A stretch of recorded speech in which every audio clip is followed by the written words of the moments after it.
where to start?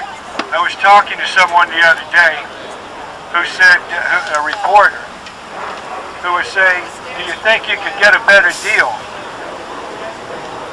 That's a good question. Do you think we could get a better deal? Yes! And I said, that is a good question, but it's the wrong question.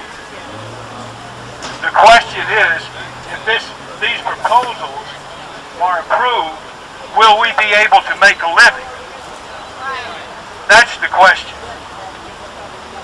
And I believe when you look at all the proposals that they're putting out, the answer is going to be no for everyone that is below star level.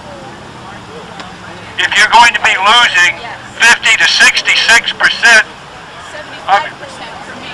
75% 75% of my income is residual right now. 75% of her income is residual right now. She'll be losing it. In one area, one identifiable area, you can talk next, I want to hear that. In one identifiable area, and move over from network television to streaming, we will be losing 50 to 66% of our income.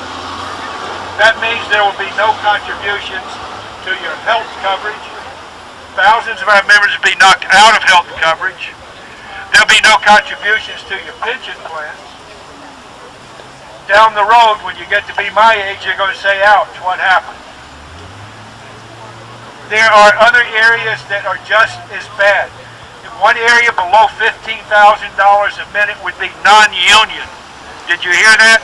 Non-union. That means there will be no residuals, there will be no pension and health benefits on those shows. None. It is a union-busting proposal. It's building a talent pool that does not employ our services. If they hire someone who is a member of the Screen Actors Guild, then that show will become a signatory show, which means they won't be hiring us. They'll be hiring people who are not members of the Screen Actors Guild. It will put us out of work. You can make a damn good movie for less than $15,000 a minute. I've been in several of them, and I'm sure you have too. And I'm going to produce one. Who's going to produce one? Guys, the bottom line is everybody knows that anything can be done if we look at it and we push hard enough. But it woke up my eyes is the once that everything starts going to the World Wide Web, every English-speaking country is going to be paying for advertising on the World Wide Web. The powers that be that we're dealing with, facing the producers, AMPTP, are looking 20 and 30 years ahead. Nick Counter is the #1 negotiator for the AMPTP. We've been negotiating with him since 1980. He came to us in 1980 and he said, we got this little thing called videotape and we just want to try it, work with us, and if it works out, we'll pay you okay. We said, no, absolutely not. Figure out how you're going to pay us. We want to make sure it's fair, and we struck for 3 months. Guess what? Same Nick Counter, different negotiators on SAG, came to us again for DVD. Guess what? We got, you know what, because we trusted him.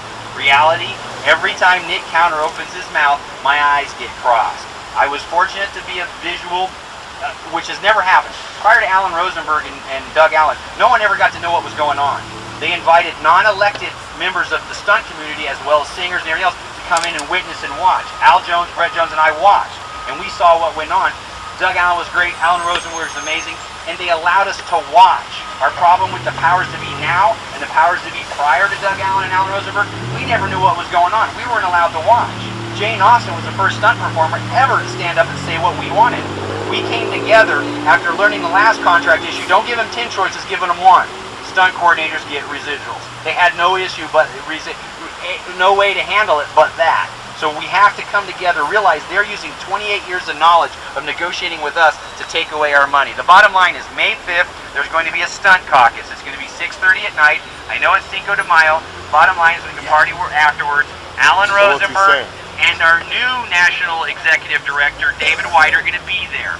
The RNED does what he's told by the National Board. That's 71 people.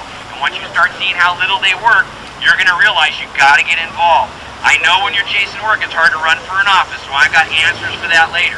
Everybody knows Gil Combs. Everybody knows he took a medical retirement. Everybody knows his pension's very much to him. He's going through some things right now. We need to get him on the board. Everybody knows Jane Austen's been around for 7 years. She's on 9 committees. She's chairman of a bunch of stuff. She does 100 hours a week. I don't care, politically correct or not, people like Scott Wilson, Kent McCord, David Jolliffe, there's a bunch of them we need to get behind. None of this can happen unless we go into it as a group. So remember, May 5th is the big caucus. We're going to be here every Thursday for this hour and a half. You know where the bikes come in. Join them. I'll be on the bike next week. And we're going to be gone by 1:15-ish, or, you know, the bikes leave at 1:15, and we'll be out here. Short, sweet, get to the point. We'll have an informational meeting like this for about 10 or 15 minutes. Meet me afterwards if you have any questions.